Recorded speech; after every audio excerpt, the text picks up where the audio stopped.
ความเดียวดายไม่เคยจางหายยังคงคิดถึงและเฝ้ารอหวังสักวันเธอจะกลับมาค่ำคืนสายลมพัดโชยมาหนาวหนาวถึงกายใจฉันหยดน้ำตาไหลมาไม่มีเธอเข้ามาคอยเช็คสายลมเอ่ยเธอจะพัดผ่านไปที่ใดคนที่ฉันรักได้จากฉันไปไกลแสนไกลเขาจะรู้บ้างไหมว่ามีใครคนหนึ่งคิดถึงสายลมเอ่ยช่วยฉันพัดไป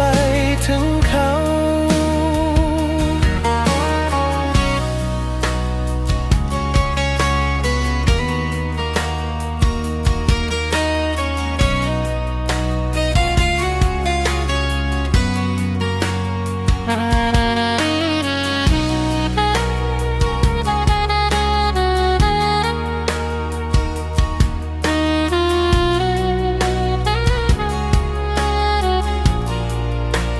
เธอได้จากไปแล้วหลายปีแต่ความคิดถึงไม่เคยหายไปยังฝันละเมอเห็นว่าเธอยังอยู่เคียงข้างกายฉันถ้าหากเวลาสามารถ